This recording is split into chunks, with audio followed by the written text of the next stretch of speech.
آیت نمبر میرے سامنے ہے، کہتے ہیں یہ وہ انسان ہے جس پر نصیحت نامہ اترتا ہے، یعنی قرآن مقدس پکی بات ہے، انک لمجنون، یہ پاگل ہے، نعوذ باللہ دیوانہ ہے، مجنون انسان ہے۔ کوئی کیا کہتا ہے؟ اللہ اکبر کبیرہ، سورت کا نام سورت طور ہے، 27 پارہ ہے۔ اللہ اکبر کبیرہ، کیا کہتے ہیں؟ ہم یقولون شاعر نتربص به ریب المنون، آیت نمبر 30 ہے۔ کہنے لگ جاتے ہیں یہ شاعر ہے، شاعرانہ کلام پڑھتا ہے، بڑا کافیہ بندی والا کلام پڑھتا ہے، بس میاں نتربص به ریب المنون، ہم اس کے اوپر انتظار کر رہے ہیں کب اس کے اوپر آ جائے گا حوادثات زمانہ کی، یہ حوادثات وغیرہ۔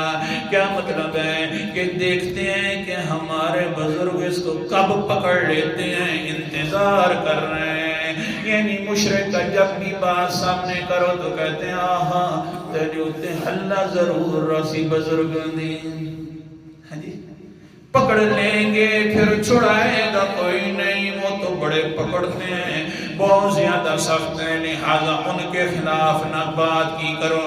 اگر کسی محفل میں بات ہو جائے تو فوراً اٹھ جایا کرو، کہیں تم بھی اس کی پکڑ میں نہ آ جایا کرو۔ اللہ اکبر کبیرہ، مشرک ہے پیغمبر کے سامنے یہ باتیں کہہ رہے ہیں، ڈرا رہے ہیں۔ اللہ آگے سے پیغمبر علیہ السلام کیا فرماتے ہیں؟ اللہ اکبر کبیرہ کہتے ہیں ہاں تم انتظار میں ہو تو سن لو، قل تربصوا فإنی معکم من المتربصین، میں بھی تمہارے بارے میں انتظار میں ہوں، تم میرے بارے میں انتظار کرو کہ تمہارے کب مجھے الہ پکڑتے ہیں، میں تمہارے بارے میں انتظار میں ہوں کہ میرا اللہ تمہیں کب پکڑتا ہے۔ تمہاری انتظار غیروں کے نام پر اور میری انتظار اپنے رب کے نام